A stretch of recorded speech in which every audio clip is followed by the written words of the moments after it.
Meskipun seribu tangan manusia Gereja Sitri Pemulihan Kupang mempersembahkan Soul Care, renungan untuk memelihara jiwa kita di dalam firman Tuhan. Selamat mengikuti.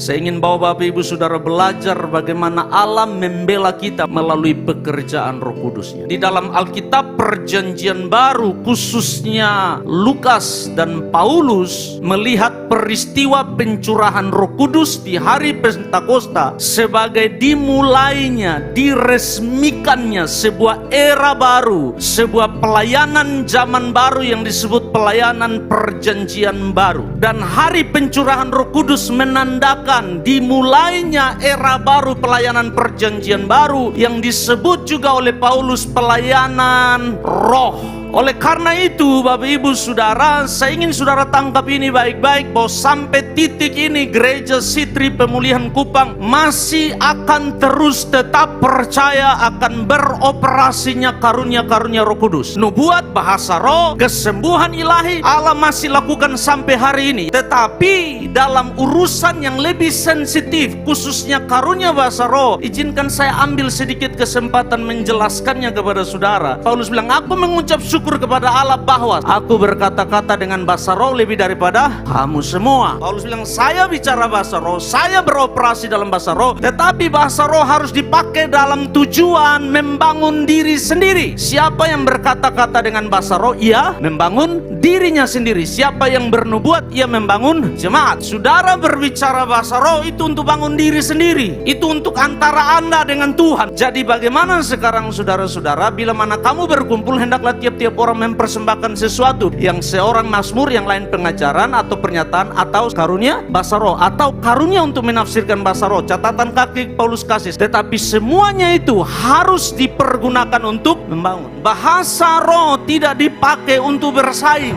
Bahasa roh tidak dipakai untuk menunjukkan saudara lebih rohani dari orang lain. Kalau sudah terjadi itu, maka dia bersaing, saudara bersaing. Dan dia harus membangun. Apapun karunia itu, Alkitab bilang dia harus membangun. Kalau karunia itu dibesar-besarkan, lalu dia mulai memecah belah, karunia itu tidak beroperasi dalam koridor yang Alkitab mau. Karena itu saudara-saudaraku, usahakanlah dirimu untuk memperoleh karunia. Silakan kejar, Paulus bilang. Minta, sebab itu yang Tuhan sediakan bagi kita. Dan janganlah melarang orang untuk berkata-kata dengan bahasa roh, tapi segala sesuatu harus berlangsung dengan sopan dan teratur. Kalau bahasa roh yang Anda pakai sudah mengganggu ibadah, mengganggu orang di sebelah kiri kananmu, maka itu sudah tidak tertib dan teratur. Saudara tanya saya, Pak Gembala bicara bahasa roh? Saya bicara bahasa roh, saya berdoa di bawah dengan bahasa roh. Kalau di mimbar saya berbahasa roh, saudara perhatikan, saya pasti tarik mic.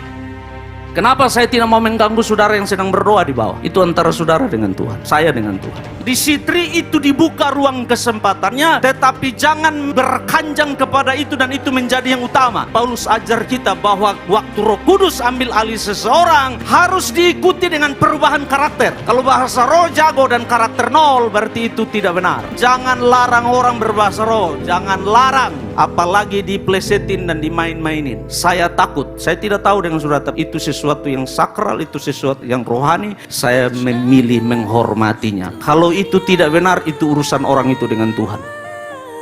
Oh, percayalah, Tuhan yang bela.